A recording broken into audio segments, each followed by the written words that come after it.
Mananatiling pang-weekend lang ang gamit ng mga bagong bago ng MRT kahit sa parating na pasukan kailan inaasahan dagsa ang mga pasahero. Ang paliwanag ng MRT Management sa report ng saksing si Steve Dailisan. Ang mga bagong bago na ito mula Dalian, China ang ipinangakong magbibigay ginhawa sa mga suki ng MRT. Pero kahit nung nakarang taon pa dumating, tuwing weekend lang ito nagagamit at hindi pa pwedeng bumilis sa 30 kilometers per hour ang takbo. Aanim pa lang kasi ang sertipikadong makinista na pwedeng magpatakbo nito at sa susunod na linggo pa sasanayin ng 10 iba pa.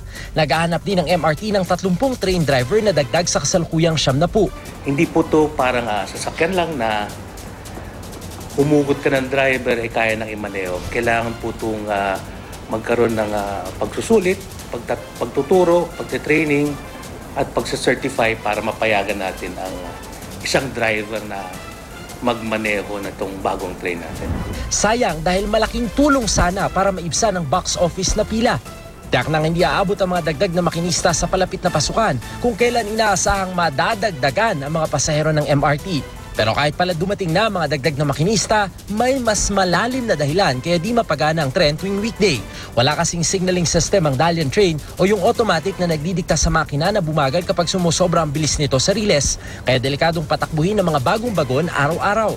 May kalakip na dapat na signaling system ang Dalian train pero napagkasundo ang isabay na lang ang pagbili nito sa pagpalit ng kabuang lumang signaling system ng MRT. Hindi natin may takbo on a weekday, ulitin ko, dahil nga walang signaling yung Dalian trains pa. Inaayos namin kung anong system ang gagamitin doon sa total replacement. Sa kontrata ng DOTC sa manufacturer ng Dalian train, 8 pa lang sa kabuang 42 ang nade-deliver. Ang diskarte ng pamunuan ng MRT at bagong maintenance provider, i-overhaul na rin ang mga lumang bagon. Inaasahan na bago matapos ng buwang ito ay maibabalik na muli sa riles ang bago na ito na kabilang sa 43 bagon na sinimulan ng isailalim sa general overhaul. Ito yung mga bagon na matagal nang nakatenga dito sa kanilang dipo, binibigyan ng bagong bihis, sinasalpakan ng mga bagong piyesa para muling mapakinabangan pa. Ako si Steve Dailisan, ang inyong saksi.